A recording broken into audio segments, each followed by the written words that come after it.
नमस्कार, मैं आपके साथ विभा उपाध्याय और आप देख रहे हैं न्यूज़ 18 बिहार झारखंड का डिजिटल प्लेटफॉर्म। ईरान में ट्रंप का मिशन अधूरा रह गया। क्या इसके पीछे की वजह है, ये जानेंगे आज इस रिपोर्ट के जरिए। ईरान जंग में अमेरिकी राष्ट्रपति डोनाल्ड ट्रंप ने 14 दिनों के युद्ध विराम की घोषणा की है। इसके बाद दुनिया भर से सामरिक मामलों के जानकार 40 दिनों तक चली इस जंग के नफा और नुकसान का आकलन करने में जुट गए हैं। भारत के सामरिक मामलों के जाने माने जानकार हैं ब्रह्मा चेलानी। उन्होंने भी इस पर अपनी प्रतिक्रिया दी। उन्होंने कहा कि इस जंग में अमेरिका की हार स्पष्ट तौर पर दिखती है।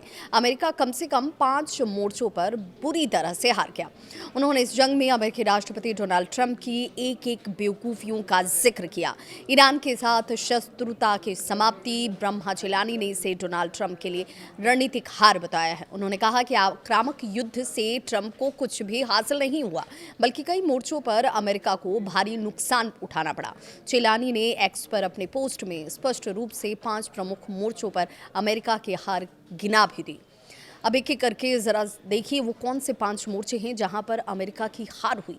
पहली हार, सबसे पहले तो इस युद्ध का मुख्य उद्देश्य ईरानी शासन को बदलना था, जो पूरी तरह से फेल हो गया। इसके बजाय युद्ध ने ईरानी शासन को और मजबूत कर दिया। जो सरकार पहले आंतरिक दबाव में थी, उसे नया जीवन दान मिल गया और उसकी पकड़ सत्ता पर और ज्यादा मजबूत हो गई। दूसरी हार, दूसरा बड़ा झटका स्ट्रेट ऑफ होर्मुज को लेकर था। युद्ध से पहले ये स्ट्रेट खुला हुआ था, स्वतंत्र नौवहन के लिए उपलब्ध हुआ करता था, लेकिन अब ये नियमित पारागमन के तहत ईरानी समन्वय में आ चुका है। ट्रंप ने बिना शर्त दोबारा खोलने की मांग की थी, लेकिन इसके बजाय तेहरान की प्रभुत्व को अनदेखा नहीं किया जा सकता। ईरान का अब सुएज नहर की तरह ट्रांजिट फीस वसूलने की स्थिति में है और इससे ईरान को नया आर्थिक लीवरेज भी मिल गया है। तीसरी हार जिस मोर्चे पर हुई उसे भी समझिए तो तीसरा मोर्चा आर्थिक है। युद्ध के अंतर्राष्ट्रीय आर्थिक नुकसान भारी और लंबे वक्त तक रहने वाले हैं। गल्फ और ईरान में ऊर्जा बुनियादी ढांचे को हुए नुकसान का असर पूरी दुनिया पर पड़ेगा। ब्रह्मा चेलानी के मुताबिक ये दशकों में सबसे ज्यादा आर्थिक रूप से विघटनकारी युद्ध साबित हुआ है। वैश्विक ऊर्जा आपूर्ति और व्यापार नेटवर्क बुरी तरह से प्रभावित हुए हैं। चौथी मोर्चे पर जहां हार हुई वो था भू राजनीतिक अलगाव का। ट्रंप ने नाटो सहयोगियों के साथ साथ ऑस्ट्रेलिया, जापान, दक्षिण कोरिया जैसे साझेदारों पर सार्वजनिक रूप से नाराजगी जाहिर की। इससे साफ हुआ कि इस युद्ध को अंतर्राष्ट्रीय कानून का कोई आधार नहीं था और वैश्विक समर्थन की भारी कमी नजर आई। गल्फ के अरब देशों को भौतिक क्षति के साथ साथ प्रतिष्ठा का भी नुकसान उठाना पड़ा। पांचवी हार थी विश्वसनीयता की। युद्ध ने न सिर्फ डोनाल्ड ट्रंप की व्यक्तिगत साख को नुकसान पहुंचाया, बल्कि संपूर्ण संयुक्त राज्य अमेरिका की विश्वसनीयता को भी जैसे एक तरीके से क्षति पहुंचा दी। चेलानी का ये भी कहना कि ये युद्ध अमेरिका को कमजोर करके चला गया, क्योंकि ईरान के धर्मतंत्रीय शासन को बचाया और ट्रंप के हाथ में सिर्फ तबाही के मलबे के अलावा और कुछ नहीं छूटा। चेलानी ये भी कहते हैं आगे कि युद्ध ने ट्रंप के घरेलू राजनीतिक आधार को भी महत्वपूर्ण समय पर मिड टर्म चुनाव से पहले विभाजित कर दिया है। उन्होंने पूरे इस घटनाक्रम को ट्रंप की आक्रामकता का युद्ध करार देते हुए लिखा कि अमेरिका को कमजोर करने वाला है, ईरान को मजबूत करने वाला है और ट्रंप के लिए कुछ भी हासिल न करने वाला साबित हुआ। अमेरिका की सूची में अब तक ईरान में अगर समझौते की देखें तो समझौते की पहली शर्त संवर्धित यूरेनियम को शिफ्ट करना रहा, लेकिन अब इसमें बदलाव आ चुका है। 2 हफ्ते का जो भी समझौता हुआ उसमें ईरान की तरफ से सिर्फ होर्मुज को खोला जाएगा, वो भी सशर्त। ईरान टोल लेकर होर्मुज से जहाज़ों को गुजरने देगा। अब तक होर्मुज से जहाज़ों का गुजरना बिल्कुल मुफ्त था। अमेरिका ने सीज फायर आनन फानन में किया। सीज फायर में सिर्फ खुद का हित देखा। INSS के सीनियर फेलो डेनिस स्ट्रीनोविच कहते हैं कि जंग की लागत लगातार बढ़ रही थी। अमेरिका इससे भी परेशान था और कहीं ना कहीं इससे बाहर निकलने की बेचैनी थी। आखिर में उसने ईरान के प्रस्ताव को मान ही लिया। सीज फायर के लिए अमेरिका ने मिडिल ईस्ट के अपने सहयोगियों से भी कोई बात नहीं की। अमेरिकी सीनेटर क्रिस मॉर्फी ने इसे आत्मसमर्पण बताया। मॉर्फी का यह भी कहना है कि ट्रंप ने जिस तरीके से एक दिन पहले आए ईरान के प्रस्ताव को स्वीकार किया, वो आत्मसमर्पण है, वो भी ऐसे वक्त में जब ईरान काफी कमजोर स्थिति में है। इसके बावजूद पूरी दुनिया को ये संदेश चला गया कि होर्मुज पर ईरान का कंट्रोल है। इससे अमेरिका वापस नहीं ले पाएगा। डेनिस स्ट्रीवोविच के मुताबिक आगे की जो भी वार्ता होगी उसमें अमेरिका अब जंग की धौंस नहीं दे पाएगा। समझौता अब सिर्फ व्यावसायिक हितों के आधार पर हो सकता है। ईरान अब अमेरिका जंग से नहीं डरने वाला, क्योंकि उसने जंग में सबसे बुरी स्थिति अब तक देख ली है। ईरान जंग की शुरुआत में राष्ट्रपति डोनाल्ड ट्रंप ने तख्ता पलट की बात कही थी, लेकिन 40 दिन के बाद भी ईरान पर इस्लामिक गणराज्य की मजबूत पकड़ है। ट्रंप ने समझौते के लिए भी इस्लामिक गणराज्य के सुप्रीम लीडर मुज्तबा खामनेई से ही संपर्क साधा। इतना ही नहीं, उन्होंने एक पोस्ट में मुज्तबा को कम कट्टरपंथी नेता तक बताया है। ईरान का 10 सूत्रीय प्लान क्या है वो भी समझिए। तो अमेरिका हमला नहीं करेगा, स्टेट ऑफ होर्मुज़ पर ईरान का कंट्रोल बना रहेगा, यूरेनियम समृद्धि को मंजूरी दी गई, सभी प्रतिबंध हटाए जाएंगे, संयुक्त राष्ट्र सुरक्षा परिषद के सभी प्रस्ताव खत्म किए जाएंगे, इंटरनेशनल एटॉमिक एनर्जी एजेंसी के बोर्ड ऑफ गवर्नर के सभी प्रपोजल्स खत्म किए जाएंगे, विदेशों में जब्त की गई सभी ईरानी संपत्तियों की रिलीज यहां सुनिश्चित की गई, अमेरिकी सैनिकों की वापसी होगी, हर मोर्चे पर जंग बंद किया जाएगा, इसमें हिजबुल्लाह के खिलाफ कार्रवाई भी शामिल है। ईरान को हुए नुकसान का पूर्ण भुगतान भी करना होगा। ईरान के 10 सूत्री प्लान पर ट्रंप ने क्या कहा वो भी जान लीजिए। तो सीज फायर के लिए ईरान ने अमेरिका के सामने 10 सूत्री प्लान जो रखा था, उस पर ट्रंप ने कहा कि हमारी ये सोच है, हमारा ये मानना है कि ये बातचीत के लिए एक व्यवहारिक आधार है। अमेरिका और ईरान के बीच पिछली असहमति के लगभग सभी अलग अलग बिंदुओं पर सहमति अब बन चुकी है, लेकिन 2 हफ्ते का समय इस समझौते को अंतिम रूप देने और पूरा करने के लिए काफ़ी होगा।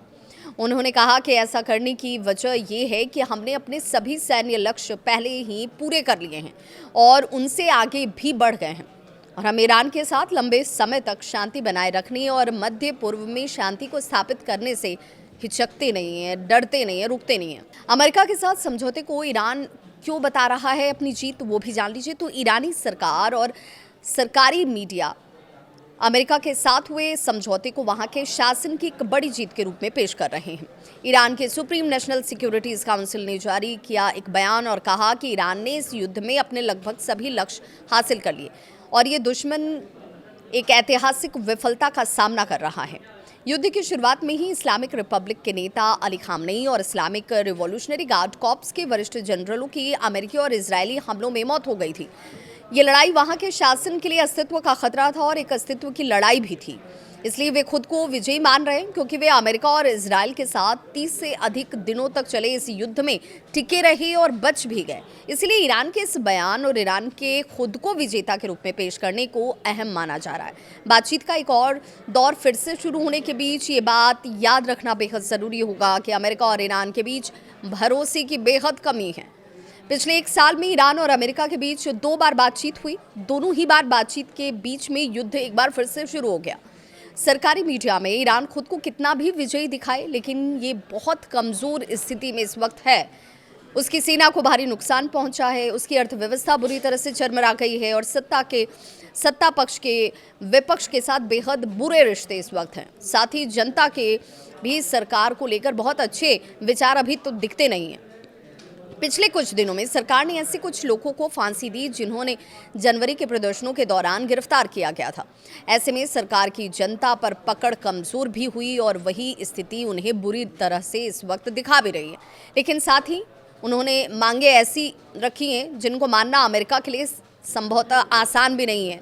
अमेरिका का ये कहना है कि उसने युद्ध विराम इस शर्त पर स्वीकार किया कि होर्मुज़ स्ट्रेट में समुद्री यातायात बिना रुकावट के जारी रहेगा। ईरान ये कह रहा है कि वो अपनी भौगोलिक स्थिति की वजह से होर्मुज़ पर नियंत्रण चाहता है और यही उसकी सबसे बड़ी प्राथमिकता है। ईरान के परमाणु कार्यक्रम को लेकर बहुत कठिन बातचीत होने वाली है। ईरानी सरकारी मीडिया ये भी मानती है कि अमेरिका ने ईरान में यूरेनियम संवर्धन की अनुमति देने पर सहमति जाहिर की है, लेकिन अमेरिका ने कहा है कि वो चाहता है कि ईरान में किसी भी तरह का यूरेनियम संवर्धन ना हो। आने वाले 2 सप्ताह बहुत मुश्किल वाले रहने वाले हैं। ईरानी लोगों की प्रतिक्रिया भी सामने आई। ईरानियों के लिए ये बहुत लंबी रात रही और कई लोगों को तो ये लग रहा था कि डोनाल्ड ट्रंप की धमकी के बाद अमेरिका बिजली घरों, सड़कों और पुलों पर कहीं भारी बमबारी नहीं कर दे। सब लोग उस समय सीमा का इंतजार कर रहे थे, जो तेहरान में बुधवार को सुबह के करीब 3 बजे एक अच्छी खबर के साथ आई। युद्ध विराम का ऐलान हुआ। तेहरान में करीब 1 बजे ये युद्ध विराम को लेकर जानकारी आती है, लेकिन कई लोग तब भी उस वक्त समझिए कि जाग रहे थे इसे सुनने के लिए, समझने के लिए। समझौते पर मिली-जुली प्रतिक्रियाएं देखने को मिल रही हैं। पिछले कुछ दिनों में लोग किराना, खाने-पीने के सामान और मोमबत्ती खरीदते नजर आए थे, साथ ही पानी जमा कर रहे थे, क्योंकि उन्हें इस बात का डर था कि कहीं बिजली न चली जाए। अब उन्हें कुछ हद तक राहत ज़रूर मिल गई है, बिजली घरों पर हमला नहीं होगा। वहीं दूसरी ओर शासन के खिलाफ रहने वाले कई लोगों का ये मानना है कि ये युद्ध अपनी सारी भयावहता, नुकसान के बीच सत्ता परिवर्तन का कारण भी बनेगा, लेकिन ऐसा नहीं हुआ।